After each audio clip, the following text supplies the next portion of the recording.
Mean भगवान की, हर्षद माता की, मैया केला देवी की, देवधाम जोधपुरिया की, पंच महादेव की, दौसा की इस धरती से मैं मेहंदीपुर बालाजी मंदिर में विराजमान भगवान हनुमान जी को, श्री प्रेतराज सरकार और श्री भैरव कोतवाल जी को प्रणाम करता हूं। मेहंदीपुर बालाजी ने मारो प्रणाम, देवनगरी दौसारी जनता ने मारी राम राम।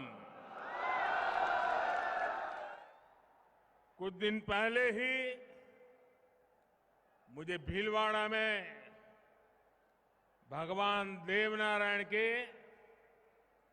1111वें अवतरण दिवस का हिस्सा बनने का अवसर मिला और आज यहां मीन भगवान की पंच महादेव की धरती पर आने का अवसर आया। तब आस्था का उत्सव था और आज राजस्थान के देश के विकास का उत्सव है।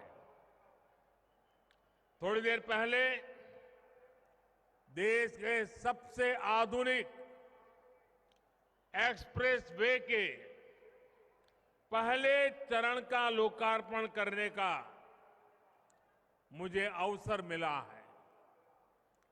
आज देश में बन रहे सबसे लंबे एक्सप्रेसवे दिल्ली मुंबई एक्सप्रेसवे के दिल्ली दौसा लालसोट हिस्से का लोकार्पण हुआ है। इस एक्सप्रेसवे से दौसा के अलावा अलवर, भरतपुर, सवाई माधोपुर, टोंक, बूंदी और कोटा जिले को लाभ होगा। इससे दिल्ली आना जाना बहुत आसान होगा। इससे दिल्ली जैसे बड़े बाजार तक दूध, फल, सब्जी ये सारी आवश्यकताएं पहुंचाना, अपने उत्पाद पहुंचाना हमारे किसान भाइयों के लिए बहुत आसान हो जाएगा। मैं आप सभी को प्रगति के इस आधुनिक पथ की बहुत बहुत बधाई देता हूं। और मैं देख रहा हूं, अभी नितिन जी कह रहे थे कि ट्रेलर है, फिल्म अभी बाकी है।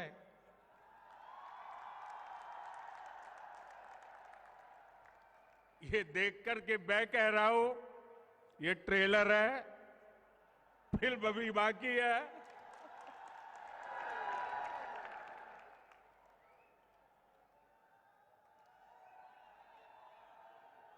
ये विशाल जनसागर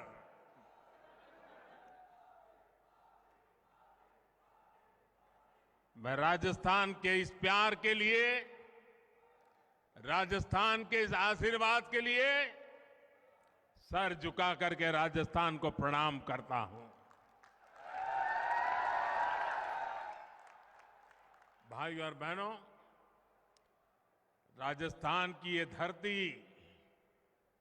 शूरवीरों की धरती है। यहां का बच्चा बच्चा मां भारती की रक्षा के लिए, मां भारती की समृद्धि के लिए समर्पित है।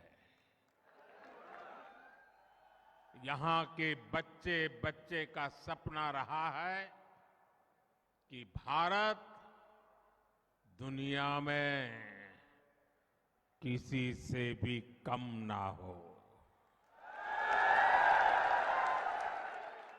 आपके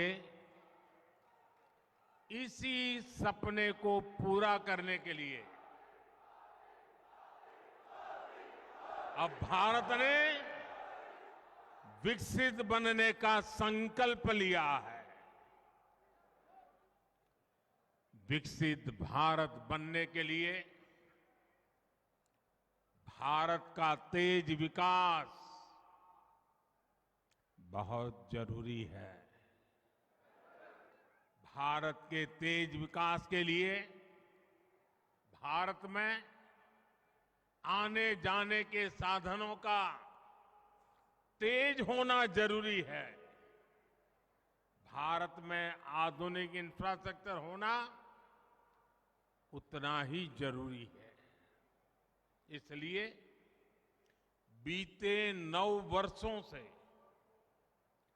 केंद्र सरकार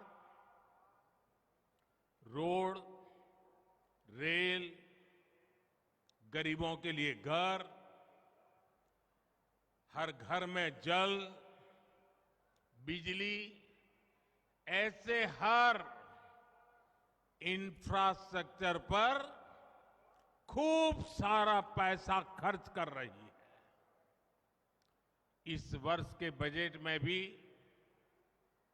गांव, गरीब, मध्यम वर्ग की सुविधाएं बढ़ाने के लिए सबसे अधिक बल इंफ्रास्ट्रक्चर पर दिया गया है। पहले की सरकारें रेल रोड बनाने में जितना खर्च करती थी उससे कई गुना ज्यादा खर्च भाजपा सरकार कर रही है। भाइयों और बहनों, रेल रोड पर लाखों के इस खर्च का बहुत बड़ा लाभ हमारे राजस्थान को भी हो रहा है। दशकों तक राजस्थान को कुछ लोगों ने बीमारू बीमारू बीमारू राज कहकर के चिढ़ाया है, लेकिन भाजपा राजस्थान को विकसित भारत का सबसे मजबूत आधार बना रही है। दिल्ली मुंबई एक्सप्रेसवे से राजस्थान दिल्ली और मुंबई से कनेक्ट हो रहा है। ये दिल्ली मुंबई इंडस्ट्रियल कॉरिडोर को और ताकतवर बनाने का काम करेगा। वेस्टर्न डेडिकेटेड फ्रेट कॉरिडोर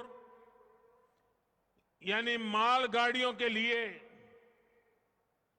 जो खास रास्ता बना है उसका 550 किलोमीटर से अधिक राजस्थान में है।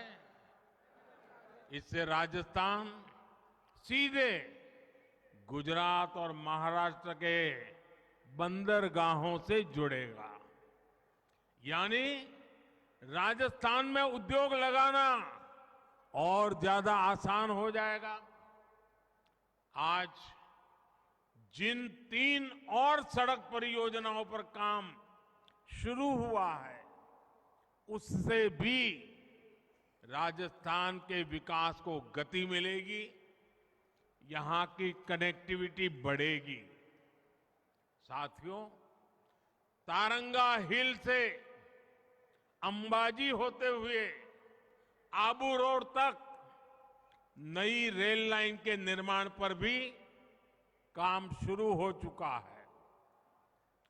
इस रेल लाइन की मांग 100 साल से भी ज्यादा पुरानी है, जो अब भाजपा सरकार ने ही पूरी की है।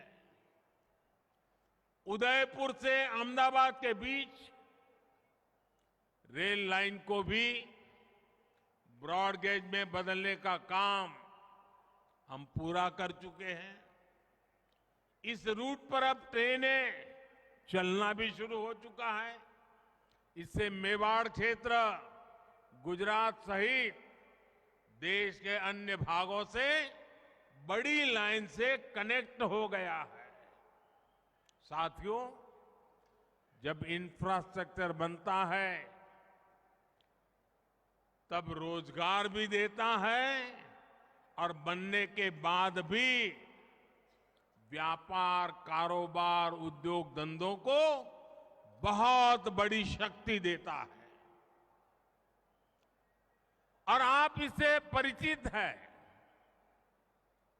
आप जानते हैं ये कैसे होता है।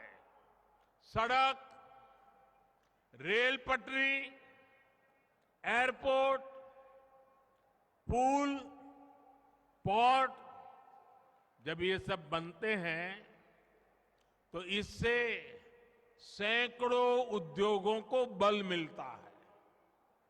इसमें सीमेंट लगता है, रेत, बजरी, लोहा, मशीनें, क्या कुछ नहीं लगता है।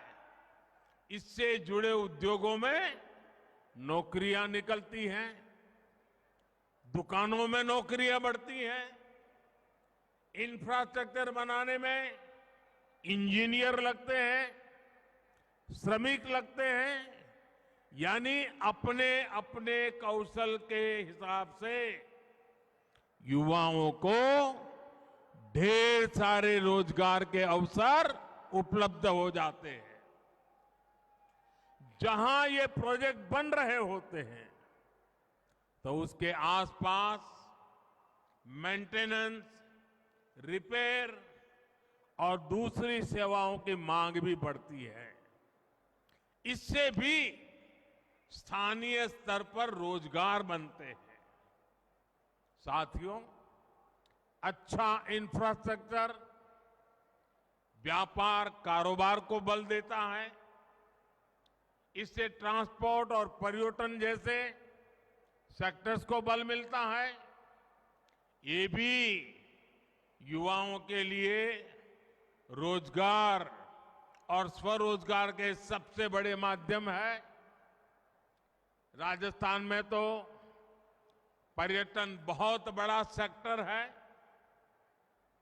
अब जैसे दिल्ली से दौसा के बीच दूरी कम होने से इस पूरे क्षेत्र में फल सब्जी उगाने वाले छोटे किसानों को बहुत मदद मिली होगी।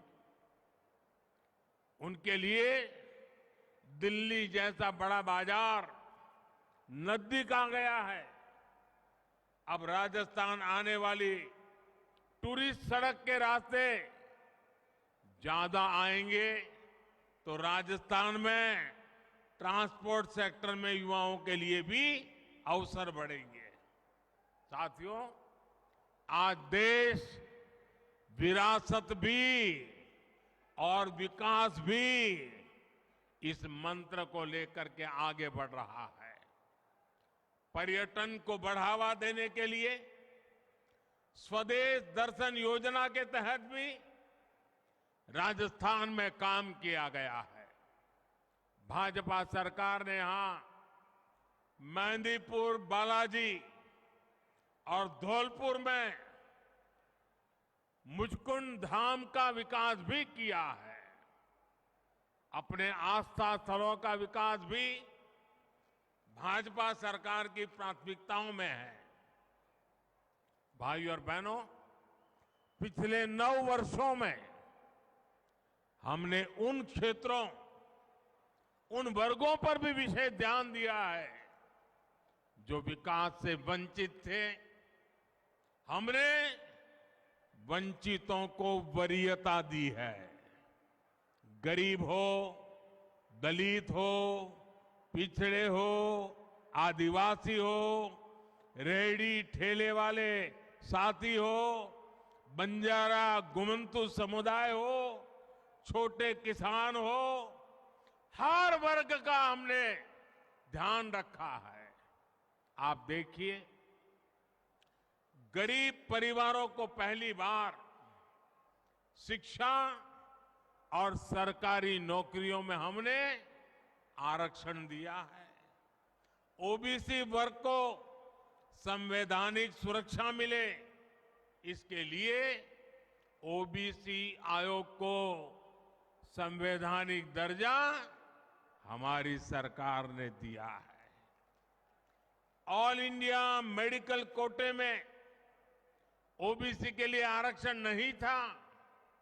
हमने ये भी सुनिश्चित किया, मेडिकल, इंजीनियरिंग, टेक्निकल पढ़ाई सिर्फ अंग्रेजी में होने के कारण गांव, गरीब, दलित, पिछड़े, आदिवासी परिवार के युवा ही पीछे रह जाते थे, वंचित रहते थे।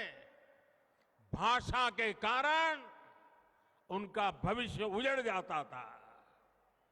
हमने डॉक्टरी और इंजीनियरिंग की पढ़ाई स्थानीय भाषा में कराने पर भी बल दिया है और उसके कारण आज गरीब मां भी अपने बच्चों को डॉक्टर, इंजीनियर बनाने के सपने देख सकती है। पहली बार बंजारा समाज, गुमंतु, अर्धगुमंतु समाज के विकास और कल्याण के लिए विशेष बोर्ड भी हमारी ही सरकार ने बनाया है। साथियों, इस वर्ष के बजट में तो विश्वकर्मा साथियों के लिए पीएम विश्वकर्मा योजना लेकर आए हैं और यही सबका साथ, सबका विकास की हमारी राष्ट्र नीति है। राजस्थान के बगरू और सांगानेर की ब्लॉक प्रिंटिंग के दस्तकार भाई बहन हो, सुनार हो, लुहार हो, सुथार भाई बहन हो, जूते और मोजड़ी बनाने वाले दस्तकार हो, लाख और चूड़ियां बनाने वाले लखेरा भाई बहन हो, मणि, ठनी और पिछवाई से जुड़ी चित्रकारी करने वाले चित्रकार भाई बहन हो, कोटा डोरिया की साड़ी बनाने वाले बुनकर हो, टोंके, नमदा कला से जुड़े दस्तकार हो, सिकंदरा में मूर्ति कला और इससे जुड़े सैकड़ों मूर्तिकार भाई बहन हो, इन सभी को पीएम विश्वकर्मा योजना से बहुत बड़ा लाभ होने वाला है। साथियों, जब मैं दौसा आता हूं तो एक बार और भी याद आना बहुत स्वाभाविक है और वो बात है आपकी मेहमान नवाजी। मुझे यहां के बाजरे की रोटी का स्वाद हमेशा हमेशा याद रहता है। साथियों, अब तक हमारे देश में बाजरा जैसे अन्न को मोटा अनाज कहकर के एक प्रकार से निम्न भाव से देखा जाता था, लेकिन अब ये जो मोटा अनाज कहा जाता है ना, उसको हमने एक नई पहचान दी है। अब हम मोटा अनाज के लिए हिंदुस्तान भर के इन उत्पादों के लिए नया नामकरण किया है। अब ये अन्न श्री अन्न से जाना जाएगा। आगे से हम दुनिया के बाजार पहुंचना चाहते थे। हमारे छोटे किसान जो मेहनत करके पैदावार करते हैं, कठिन परिस्थितियों में करते हैं, मोटा अनाज पैदा करते हैं, अब दुनिया के बाजार में वो श्री अन्न के नाम से दुनिया में पहुंचेगा। राजस्थान के श्री अन्न बाजरा, श्री अन्न ज्वार, ये तो सब जानते ही है। राजस्थान के ही दक्षिण जिलों का श्री अन्न सांवा, श्री अन्न कंगनी, श्री अन्न कोदो, श्री अन्न कुटकी भी, उनका स्वाद भी कुछ कम नहीं होता है और पौष्टिक भी होते हैं और दैनिक खान पान का हिस्सा भी होते हैं। इस श्री अन्न को देश विदेश में मार्केट मिले, किसानों को अधिक प्रोत्साहन मिले, छोटे किसानों को लाभ हो, इसके लिए अनेक कदम इस साल के बजट में उठाए गए हैं। इसका सीधा लाभ राजस्थान के सूखा प्रभावित मेरे छोटे छोटे किसानों को मिलने वाला है। साथियों, राजस्थान को बीते वर्षों में केंद्र सरकार की एक और प्राथमिकता का भी लाभ मिला है। ये प्राथमिकता राष्ट्रीय सुरक्षा की है। बीते 9 वर्षों में हमने सैनिकों की सुविधा से लेकर सम्मान तक हर स्तर पर काम किया है। 1 रैंक 1 पेंशन का लाभ आज राजस्थान के सैनिक परिवारों को मिल रहा है। सैनिकों के सम्मान से जुड़ा भाजपा सरकार ने एक और महत्वपूर्ण काम किया है और मुझे पक्का विश्वास है हर फौजी व परिवार तक ये बात पहुंचाइए, आपका भी सीना चौड़ा हो जाएगा। हाल में ही हमने, आपको मालूम है, हिमालय की सबसे ऊंची चोटी है, उसको एवरेस्ट कहा जाता है क्योंकि एवरेस्ट नाम के एक व्यक्ति का नाम उससे जुड़ा हुआ है। इस प्रकार के निर्णयों का क्या महत्व होता है, अब मैं आगे की बात बताता हूं।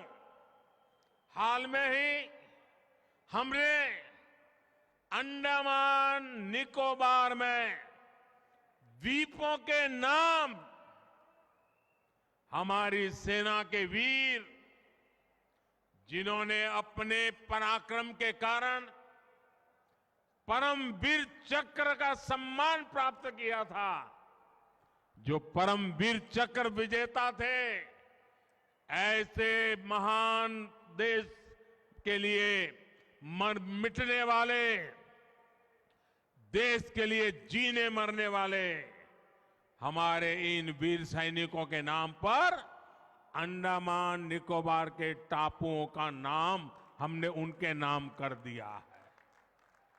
अपने झुंझुनू के रहने वाले पीरू सिंह जी के नाम पर अब अंडमान में एक पीरू द्वीप है। जोधपुर के रहने वाले शैतान सिंह जी के नाम पर भी अब अंडमान में एक शैतान सिंह द्वीप है। राजस्थान के इन पराक्रमी शहीदों से अब अंडमान निकोबार जाने वाला हर व्यक्ति एक नई प्रेरणा लेकर के आएगा। साथियों, कांग्रेस की सरकारें सीमा से जुड़े गांवों और शहरों का इसलिए विकास नहीं करती थी क्योंकि वो डरती थी, और ये पार्लियामेंट में उन्होंने बोला है, वो डरती थी कि हम सीमा पर रास्ते बना देंगे, सड़कें बना देंगे तो दुश्मन उसी पर चल करके चला आएगा तो क्या होगा, हमारी बनाई सड़कों पर दुश्मन आ जाएगा तो क्या होगा। अरे यार, क्या बात करते हो, मुझे समझ नहीं आता कि कांग्रेस को क्यों हमेशा हमारे सैनिकों का शौर्य, उनकी बहादुरी को कम करके आंकती रही है। सीमा पर दुश्मनों को रोक देना, उन्हें मुंह तोड़ जवाब देना हमारी सेनाओं को बखूबी आता है। इसलिए अब भाजपा सरकार सीमावर्ती जिलों में सीमा के पास बने गांवों में भी विकास के कामों में तेजी ला रही है। बीते 9 वर्षों में हमने राजस्थान सहित देश के पूरे बॉर्डर पर रोड और रेल का सशक्त नेटवर्क तैयार कर दिया है। केंद्र सरकार राजस्थान के सीमावर्ती क्षेत्रों में भी लगभग 1400 किलोमीटर सड़कों पर काम कर रही है। इसके अलावा अभी करीब करीब 1000 किलोमीटर की सड़कें राजस्थान में और बनाने का प्रस्ताव है। यानी भाजपा राजस्थान को नई संभावनाओं का प्रदेश बना रही है। साथियों, हर घर जल पहुंचाने के लिए भी हम मिशन मोड पर काम कर रहे हैं। साल 2019 में हमने जल जीवन मिशन शुरू किया और सिर्फ 3.5 वर्षों में ही 8 करोड़ नए कनेक्शन दिए हैं, नए परिवारों को सुविधा दी है। इससे राजस्थान के भी लाखों परिवारों को लाभ हुआ है। साथियों, राजस्थान में पानी की चुनौती का समाधान भाजपा सरकार की प्राथमिकता है। आप देख रहे हैं कि एमपी और यूपी के बीच केन बेतवा को जोड़ने का काम शुरू हो रहा है। इसी प्रकार पूर्वी राजस्थान के 13 जिलों में भी पीने के पानी और सिंचाई की सुविधा का विस्तार करने के लिए हम प्रतिबद्ध हैं। पूर्वी राजस्थान नहर परियोजना और पुरानी पार्वती काली सिंध चंबल लिंक को जोड़कर एक बड़ी परियोजना का प्रारूप तैयार किया गया है। इस प्रारूप को केंद्र सरकार ने राजस्थान और मध्य प्रदेश की सरकारों के साथ साझा किया है। इस प्रस्ताव को नदियों से जुड़ी विशेष समिति ने प्राथमिकता प्राप्त परियोजना के रूप में शामिल किया है। जब दोनों राज्यों की सहमति हो जाएगी तो केंद्र सरकार इसको आगे बढ़ाने पर जरूर विचार करेगी। साथियों, राजस्थान के लोगों ने हमेशा से भाजपा को भरपूर प्रेम दिया है, लेकिन मुझे एक बात का अफसोस भी है। मैं कई बार सोचता हूं कि अगर बीते 5 सालों में राजस्थान में डबल इंजन की पावर लगी होती तो यहां का विकास कितना तेज हो जाता। कांग्रेस जिस तरह चीजों को अटकाने, भटकाने और लटकाने की राजनीति करती है, उसमें विकास के कार्य कांग्रेस नेताओं द्वारा अधिकतर पटक ही दिए जाते हैं। ना ये लोग खुद काम करते हैं और न ही काम करने देते हैं। इसके अलावा कांग्रेस के राज में कानून व्यवस्था की स्थिति हर दिन खराब से खराब होती जा रही है। राजस्थान से बीते कुछ समय में जिस तरह की खबरें लगातार आ रही हैं, उनका संदेश एक ही है। राजस्थान की संस्कृति, यहाँ की परंपरा, यहाँ के गौरव को बचाना है तो राज्य में भाजपा सरकार को वापस लाना ही होगा। कांग्रेस ने यहाँ क्या हाल बना दिया है, कांग्रेस कैसे सरकार चला रही है, ये राजस्थान के लोगों से छिपा नहीं है। अभी कुछ दिन पहले बजट सत्र के दौरान जो कुछ हुआ उसकी चर्चा चारों तरफ है। मुझे एक घटना याद आती है। बहुत साल पहले की बात है, करीब 40 साल पहले की। तब तो हम राजनीति में नहीं थे, हम अपना संघ का काम करते थे और आमतौर पर संघ परिवारों में भोजन के लिए जाते थे। तो एक दिन मैं सुबह प्रवास कर करके लौटा, 12-1 बज गया था। तो हमारे एक वरिष्ठ साथी मुझे मिल गए। बोले, आप कहाँ से आ रहे हो? मैंने कहा, अभी आ रहा हूँ, दौरे से आ रहा हूँ। तो बोले, भोजन का क्या प्रबंध है? मैंने कहा, नहीं अभी तो कुछ सोचा नहीं है, अभी आया हूँ, देखता हूँ क्या करता हूँ। नहीं, बोले चलो जल्दी करो, मेरे साथ चलो। मैंने कहा, मैं प्रवास करके आ रहा हूँ, मेरा स्नान वान बाकी है। नहीं, बोले स्नान कर लीजिए फिर चलते हैं। तो मैंने सोचा कहीं पर उन्होंने भोजन का प्रबंध किया होगा। तो हम चले गए वहाँ। तो बोले शादी है तो शादी में वहाँ जाना है, तो चलिए, अपने स्वयंसेवक के घर में शादी है। तो हम चले गए।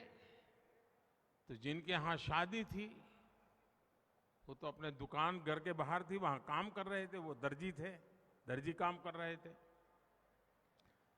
तो हमने कहा, भाई तुम तो कह रहे थे यहाँ शादी है, उनके यहाँ खाना खाना है। हम गए अंदर, उनको नमस्कार किया, हमने पूछा क्या हाल है, कैसे है। फिर उनसे रहा नहीं गया। तो उन्होंने कहा कि क्यों भाई, आज तो शादी का निमंत्रण था। बोले नहीं नहीं, ये शादी तो गए साल हो गई, पिछले साल हो गई शादी। तो कहा नहीं नहीं, मुझे कार्ड है ना। तो हमारे जो साथी थे थोड़े भुलक्कड़ थे, उन्होंने कार्ड निकाला और मैं हैरान था, पिछले साल का उसी तारीख वाला वो कार्ड था।